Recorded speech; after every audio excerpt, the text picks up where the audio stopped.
নমস্কাৰ আত্মপ্ৰকাশ দৰ্শনলৈ মই সংগীতা গগৈ আপোনালোকক স্বাগতম জনাইছো চাওঁ হওক হাততে সংবাদ বলিউডত বিষাদৰ উপৰি বিষাদ জনপ্ৰিয় কণ্ঠশিল্পী ৱাজিদ খানৰ প্ৰয়াণ অৰ্থনীতিক লৈ আশাবাদী বিত্তমন্ত্ৰী শিক্ষাৰ দিশতো চিন্তা 6 জুনত উচ্চ মাধ্যমিকৰ ফলাফল সংবাদ মেলত মন্ত্ৰী ডক্টৰ হিমন্ত বিশ্ব শৰ্মা বলিউডত বিষাদৰ উপৰি বিষাদ একেধাৰে লকডাউনৰ সময়তে এগৰাকীৰ পাছত আনগৰাকীয়ে এৰি গৈছে মায়াৰ সংসাৰ কালি পুৱতিতে জনপ্ৰিয় কণ্ঠশিল্পী পৰিচালক ৱাজিদ খানে মেলানি মাগে সেউজ ধৰণীৰ পৰা প্ৰিয়মান হয় মায়ানগৰী आज मैं तो एक ही गाना गाऊंगा मैं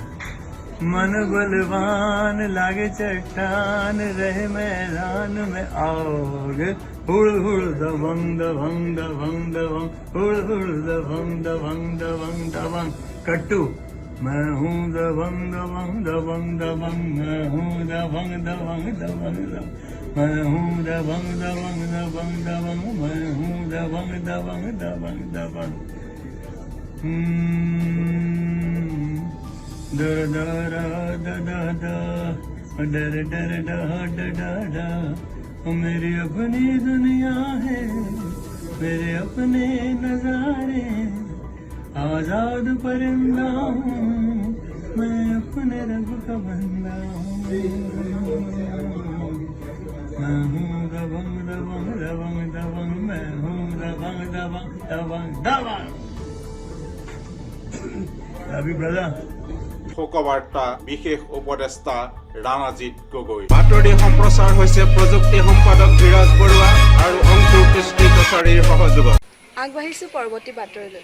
ৰাজ্যিক কৰ্মচাৰীৰ মনলৈ আহিছে আনন্দ কালিৰে পৰা মে মাহৰ দৰমহা পেঞ্চন আদায় দিবলৈ কোষাগাৰসমূহলৈ তাৰ বাৰ্তা প্ৰেৰণ কৰিছে ৰাজ্য চৰকাৰৰ বিত্ত বিভাগে বিত্তমন্ত্ৰী ডক্টৰ হিমন্ত বিশ্ব শৰ্মাই এক সংবাদমেলত ৰাজ্যখনৰ অৰ্থনৈতিক অৱস্থা উন্নত হ'ব বুলি আশা প্ৰকাশ কৰে অহা কালিৰ পৰা তেওঁলোকে নিজৰ দৰমহা ল'ব পাৰিব আৰু আমি অৰ্থনৈতিক যিটো দিশ সেইটোতো আমি খুব ভাল কৰি আগুৱাই গৈ আছো আমি কেনেকে ইকনমিটোক আমি ঘূৰাই আনিব পাৰো that is the basic things শিক্ষা দপ্তৰৰ দায়িত্বত থকা ডক্টৰ শৰ্মাই 6 জুনত উচ্চ মাধ্যমিক শিক্ষান্ত পৰীক্ষাৰ ফলাফল ঘোষণা হ'ব বুলি কয় 13টা ৱেবছাইট আৰু এটা মোবাইল এপৰ দ্বাৰা প্ৰকাশ কৰা হ'ব ফলাফল শৈক্ষিক অৱস্থা আগুৱাই নিয়াত গুৰুত্ব দিয়াৰ সম্পৰ্কটো একেখন সংবাদমেলত শিক্ষামন্ত্ৰীয়ে সদৰি কৰে স্বাস্থ্য দপ্তৰৰ দায়িত্বত থাকি কৰোনা মহামাৰীৰ সৈতে সন্মুখৰ পৰা যুঁজি ৰাইজৰ আস্থাভাজন হোৱা মন্ত্ৰীগৰাকীয়ে সাংবাদিকৰ প্ৰশ্নৰ উত্তৰত আন কেতবোৰ বিষয় উত্থাপন কৰে আজিৰ সংবাদ ইমানেই চাই থাকে যেন আত্মপ্ৰকাশ দৰ্শন